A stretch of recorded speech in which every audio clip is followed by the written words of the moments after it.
Scholarship or Sabotage. How Western Academia Seeks to Erase Hindu Thought. Written by Aditi Joshi. What the colonizer failed to destroy with force, the academic seeks to dismantle with theory. This article calls out the hypocrisy, bad faith, and ideological policing that define the West's war on Hindu thought. For decades, a significant segment of Western Indologists and ideological critics has attempted to reduce Hinduism, more accurately known as Sanatana Dharma, to a patchwork of mythology, caste oppression, and exotic rituals. These mischaracterizations, often rooted in colonial bias, theological antagonism, or postmodern cynicism, cast Hinduism as a regressive tradition in need of reform, appropriation, or erasure. Academic departments, popular media, and missionary scholars alike have routinely depicted Hinduism through a reductionist lens that ignores its philosophical rigor, moral pluralism, and spiritual sophistication. Intellectual vandalism in the name of education. Recent examples. Recently, a notable instance of academic bias occurred at the University of Texas at Austin, where the course titled Introduction to Hinduism drew significant backlash from students and members of the community. The course description brazenly referred to Hindu beliefs as rooted in superstition and described the caste system as one of the central pillars of the tradition, without acknowledging the complexity and historical evolution of caste or the internal reform movements within Hinduism. Such framing simplified and vilified an entire civilization's spiritual legacy. When students and Hindu advocacy groups protested and called for a more nuanced and scholarly representation, their appeals were largely dismissed. The curriculum remained steeped in reductive narratives, often emphasizing either Christian theological superiority or Marxist class struggle paradigms, thereby ignoring the indigenous epistemologies and philosophical frameworks of Hinduism. Rather than fostering understanding, the course reinforced harmful stereotypes under the guise of academic critique. Another troubling example involved a prominent professor, celebrated in Indology circles, who publicly derided the sacred feminine concept of Shakti, labeling it as primitive goddess worship. This depiction severed Shakti from her rich philosophical roots in Tantric metaphysics and Advaita Vedanta, where she represents not just a deity, but the very essence of cosmic energy and consciousness. Though wrapped in academic jargon, such dismissals reveal a profound misunderstanding or a deliberate misrepresentation of Hindu theological concepts. These portrayals reduce intricate metaphysical ideas to cultural oddities, reinforcing Orientalist tropes that view non-Western religions as either quaint or regressive.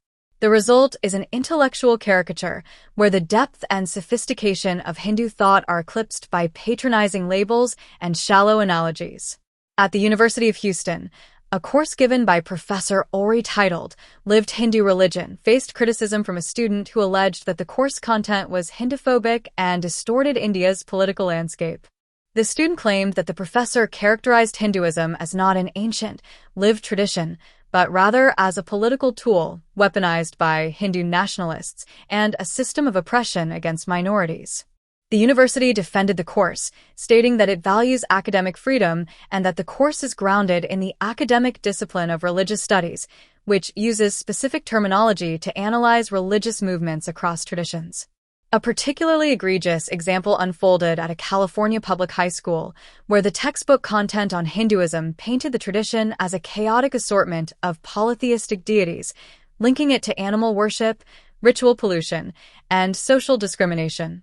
In stark contrast, Christianity was portrayed as a morally advanced, monotheistic faith that unified its followers and championed social justice. This clear asymmetry in representation did not go unnoticed. Hindu parents and advocacy groups had to intervene, demanding the revision of textbooks and educational materials to provide a fair and accurate portrayal of Hinduism. The episode highlighted a systemic pattern in Western education, where Abrahamic traditions are often framed through theological depth and moral clarity, while dharmic traditions are exoticized, oversimplified, or stigmatized. Reductionism masquerading as scholarship. The common thread across these incidents is not merely ignorance, but the perpetuation of a colonial gaze, one that insists on interpreting Hinduism through the frameworks of Abrahamic theology or materialist critique. Ritual becomes superstition. Caste becomes the defining feature. Metaphysics becomes escapism. In contrast to these caricatures, Sanatana Dharma offers a vast, internally consistent worldview built upon concepts such as dharma, righteous duty, karma, action and consequence, moksha, liberation, and atmavidya, knowledge of the self. Yet these foundational tenets are often excluded or distorted in Western textbooks and lectures, where psychoanalysis, feminism, and Marxism become the default interpretive tools, even when they are incompatible with the dharmic ethos. Academic gatekeeping and ideological policing. When it comes to Hindu thought, Western academia has built an echo chamber where only its own voice matters. Practicing Hindus or traditional scholars are often dismissed as too biased or lacking in critical distance, while Western scholars with minimal grounding in lived experience are seen as more objective. This inversion has led to a situation where those most immersed in the tradition are rendered voiceless, while outsiders, often hostile or indifferent to the culture, set the terms of discourse. Notably, scholars such as Wendy Doniger have displayed a deeply antagonistic stance toward Hindu Dharma, routinely presenting its sacred texts through a lens that is overtly sexualized, reductive, and sensationalist, stripping them of their spiritual depth and philosophical integrity. Doniger's method often reframes sacred scriptures like the Ramayana and the Bhagavad Gita not as spiritual or philosophical revelations, but as cultural products to be psychoanalyzed through Freudian or feminist lenses. This approach disregards the traditional exegesis and sacred authority that these texts hold for practicing Hindus. For instance, in her book The Hindus, An Alternative History, Doniger includes interpretations that many found offensive, such as depicting revered deities in overtly sexual terms and suggesting that Ganesha's elephant head is a Freudian symbol of castration. Such readings may titillate a Western academic audience, but alienate and anger the very communities whose traditions are being interpreted.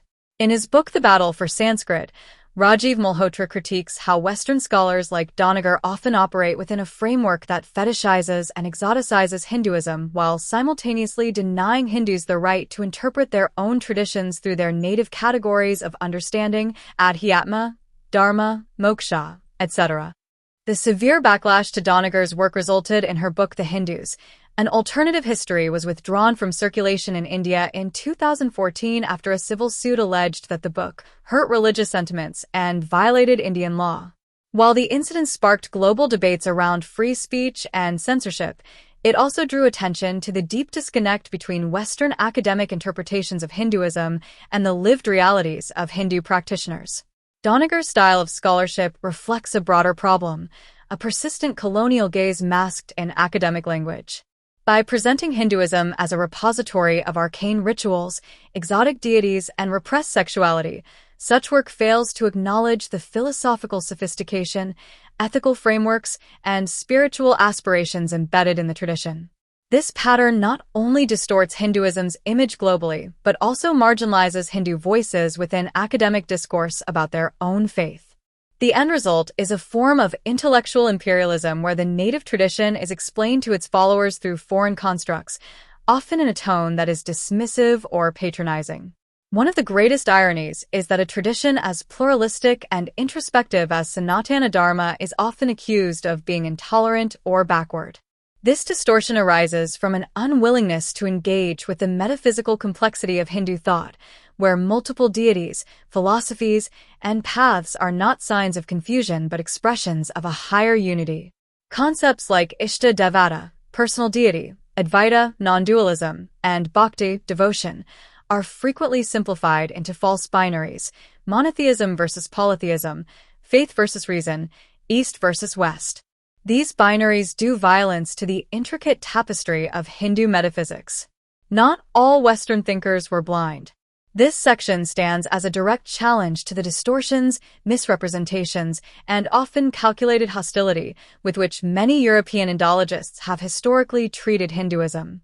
Far from objective scholarship, much of their work was an intellectual arm of colonial domination, casting India's ancient wisdom as primitive, its spiritual traditions as superstition, and its people as subjects in need of civilization. Many of these so-called scholars never set foot on Indian soil, yet passed sweeping judgments that shaped generations of Western ignorance and condescension. However, this is not the whole story. Running parallel to this imperialist narrative was another, quieter current, one of respect, reverence, and awe.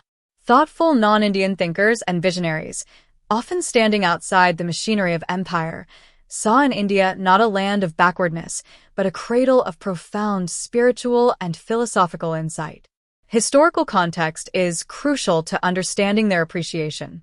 While Chinese, Persian, and Arab civilizations had long acknowledged India's foundational contributions to mathematics, astronomy, medicine, and metaphysics, Europe remained largely ignorant until the 16th century. When direct contact finally began, some early European scholars approached Indian traditions with genuine curiosity and admiration, founding institutions like the Asiatic Society, 1784, and undertaking serious translations of Sanskrit texts. But by the mid-19th century, that spirit of inquiry was overtaken by a more sinister agenda, the need to intellectually subjugate India to justify its political conquest. And so, the colonial project demanded not understanding, but belittlement. Yet, amid the din of dismissal, another current quietly persisted, embodied by Western thinkers of intellectual honesty and moral clarity. The voices highlighted here stand in stark contrast to colonial ideology. They saw in India not inferiority to be corrected, but a profound civilization to be learned from. Their reflections affirm that India's contributions to human thought are not only worthy of respect, but central to any serious global understanding of philosophy, science, and spirituality. Ralph Waldo Emerson, American author and thought leader.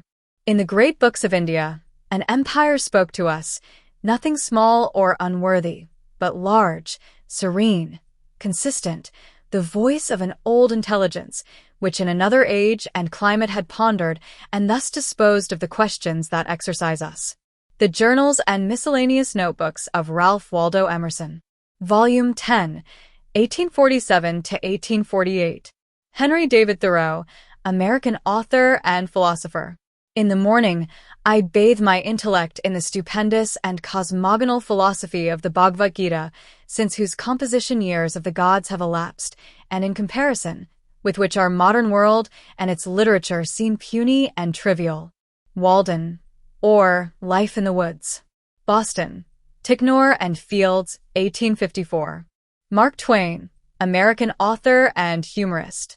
India is the cradle of the human race, the birthplace of human speech, the mother of history, the grandmother of legend, and the great-grandmother of tradition. Our most valuable and most instructive materials in the history of man are treasured up in India only. Following the Equator, A Journey Around the World. Hartford, Connecticut, American Publishing Company, 1897. Paul Deussen, German philosopher and Orientalist. Whatever may be the discoveries of the scientific mind, none can dispute the eternal truths propounded by the Upanishads. Though they may appear as riddles, the key to solving them lies in our heart, and if one were to approach them with an open mind, one could secure the treasure as did the rishis of ancient times. Outlines of Indian Philosophy, Berlin. K. Curtius, 1907. Romain Rolland, French writer, 1915 Nobel laureate in literature.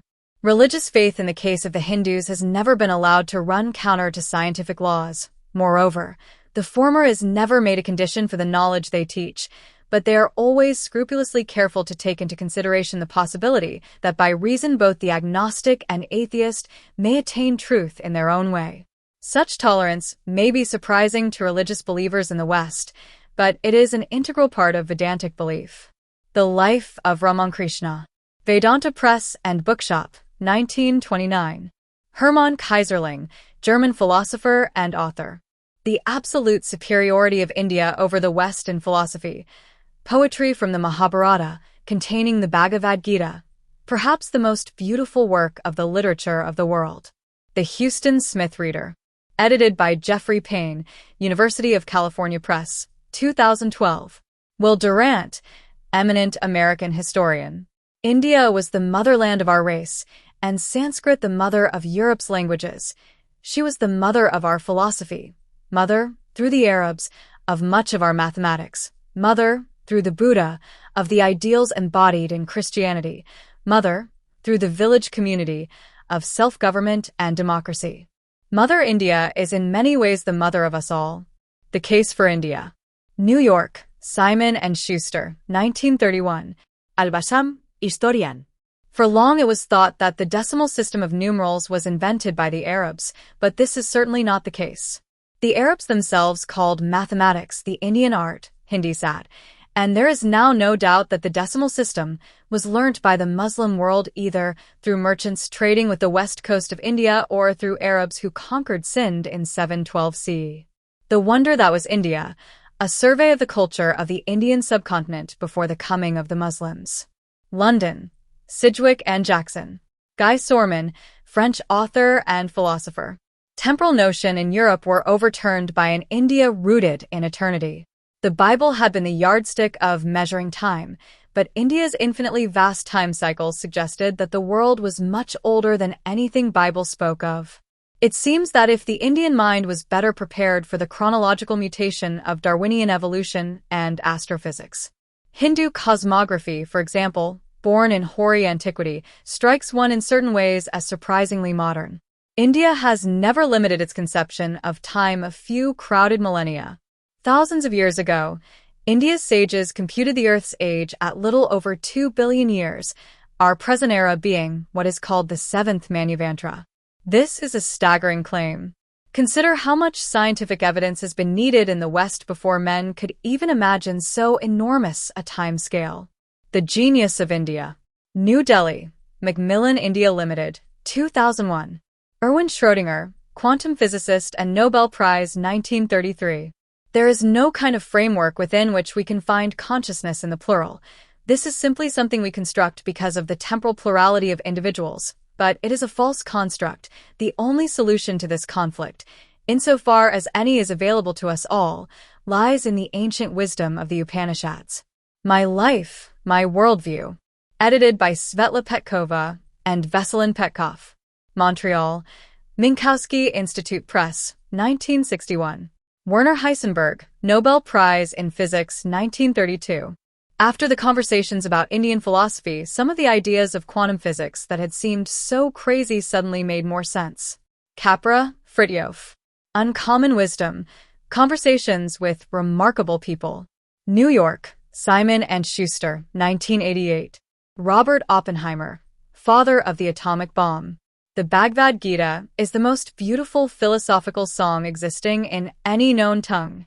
DeLuca, Dave, Editions Sacred Jewels of Yoga. Wisdom from India's beloved scriptures, teachers, masters, and monks. Novato, California. New World Library, 2011. Carl Sagan, astronomer and astrophysicist. The Hindu religion is the only one of the world's great faiths dedicated to the idea that the cosmos itself undergoes an immense, indeed an infinite, number of deaths and rebirths.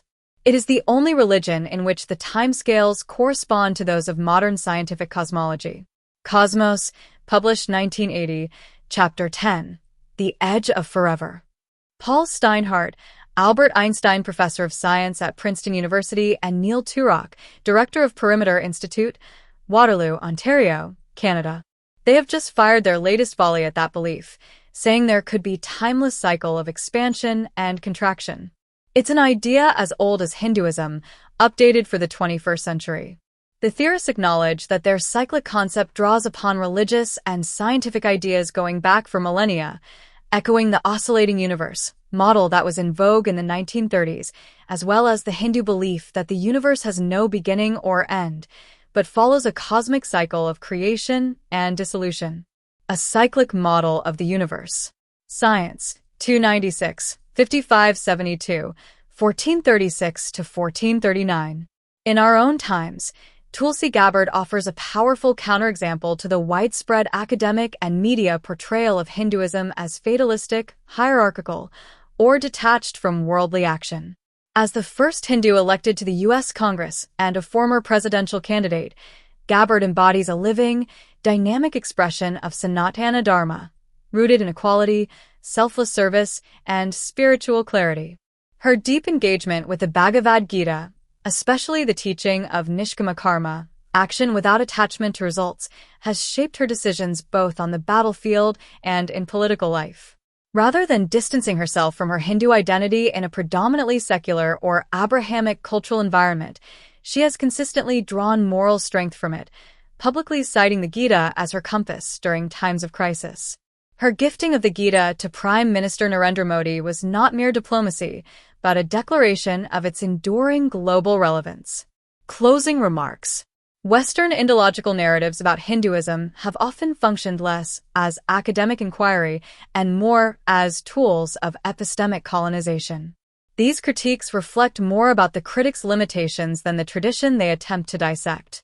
The time has come to shift the lens, from external judgment to internal coherence, from ideological distortion to experiential understanding.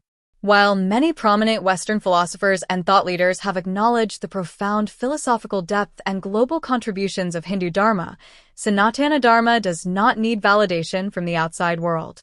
Its enduring truths are not dependent on foreign approval but are evident in the lived experiences of its followers, the vast intellectual wealth of its Sanskrit texts, and the unbroken continuity of its traditions over millennia. Together, these form a living rebuttal to the narrow, often distorted portrayals offered by many Western scholars. Rather than being defined through colonial or academic filters, Sanatana Dharma speaks for itself, through its practice, its literature, and its timeless relevance. Rather than questioning whether Hinduism can withstand critical scrutiny, it is time to ask whether modern academia can withstand exposure of its own ideological biases and intellectual dishonesty. The real challenge is not Hinduism's relevance, but the credibility of those who have long misrepresented it. Reclaiming the narrative starts with reclaiming our voice, unapologetically, and insisting that anyone who speaks of Sanatana Dharma does so with scholarly rigor, cultural respect, and a rooted understanding, not through colonial frameworks or career-driven condescension. The age of passive acceptance is over. Accountability is long overdue.